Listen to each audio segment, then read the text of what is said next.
ये vitamin E के capsules बड़े काम की चीज है। इसे अलग अलग तरीके से यूज करने पर आप अपनी सुंदरता को और ज्यादा बढ़ा सकते हैं। कैसे, मैं आपको बताता हूं। सबसे पहले तो विटामिन ई के कैप्सूल्स को एलोवेरा के साथ मिक्स करके हल्के हाथों से अपने चेहरे पे मसाज करने पर आपके चेहरे पे और ज्यादा ग्लो आने लगता है। दूसरा, विटामिन ई के कैप्सूल्स को नारियल तेल के साथ मिक्स करके अपनी स्कैल्प और हेयर पर लगाने से आपके हेयर चमकने लगेंगे।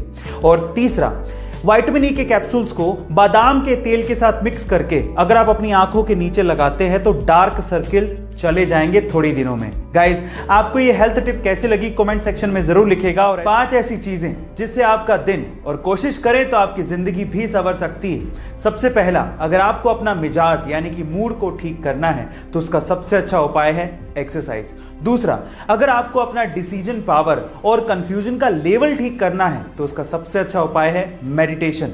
तीसरा, अगर आपको दुनिया को समझना है तो उसका सबसे अच्छा उपाय है बुक्स यानी कि किताबों को पढ़ना। चौथा, अगर आपको दूसरों की मदद करनी है तो उसका सबसे अच्छा उपाय है अपनी मदद पहले कर लें। और पांचवा, अगर आपको तेजी से सीखना है तो उसका सबसे अच्छा उपाय है कि आप मजे से सीखें।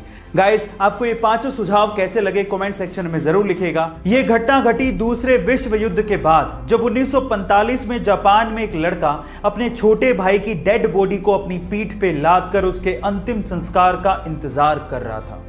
अपने छोटे भाई की मौत के बाद उसे रोना आ रहा था, लेकिन अपने होठों को काट कर वो अपने इमोशंस को कंट्रोल कर रहा था।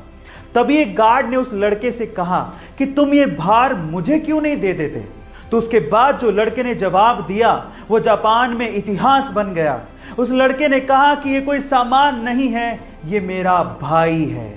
और आज भी ये पिक्चर जापान में सिंबल ऑफ स्ट्रेंथ के नाम से जानी जाती है। गाइस, इसके बारे में आपका क्या कहना है कमेंट सेक्शन में जरूर लिखिएगा। टोक्यो ओलंपिक में दिए जाने वाले gold, silver and bronze medals भी कुछ खास तरीके से बनाए गए हैं। कैसे, मैं आपको बताता हूं। एक्चुअली इसके लिए 2017 से ही एक कैंपेन चलाया गया जिसमें वहां के लोगों को यह रिक्वेस्ट की गई कि अगर आपके पास पुराने इलेक्ट्रॉनिक गैजेट्स जैसे कि लैपटॉप, स्मार्टफोन्स हैं तो आप उन्हें डोनेट कर दीजिए। लोगों ने इसमें बढ़ चढ़ के हिस्सा लिया, जिससे 78,000 टन यानी कि लगभग 63 लाख से भी ज्यादा लैपटॉप्स एंड स्मार्टफोन्स इकट्ठे किए गए। फिर उसमें से मेटल्स को निकाला गया और उन्हें रिसाइकिल किया गया और उसके बाद इन मेडल्स को बनाया गया। इस प्रोजेक्ट को टोक्यो 2020 मेडल प्रोजेक्ट का नाम दिया गया था। गाइस, क्या इसके पहले तक की इंफॉर्मेशन आपको पता थी? और अगर नहीं पता थी तो कमेंट सेक्शन में जरूर लिखिएगा। गाइस, अगर आपको स्वस्थ और लंबा जीवन जीना है तो उसके लिए तिब्बतियों की कहावत सुनिए। तिब्बतियों के अनुसार अगर आपको हेल्दी और लॉन्ग लाइफ चाहिए तो उसके लिए आपको दिन भर में जितनी जरूरत हो उसका सिर्फ आधा ही खाना चाहिए। खाना खाने के बाद आपको दुगना यानी कि डबल घूमना चाहिए। पूरे दिन भर में 3 गुना हंसना चाहिए और हमेशा खुश रहना चाहिए।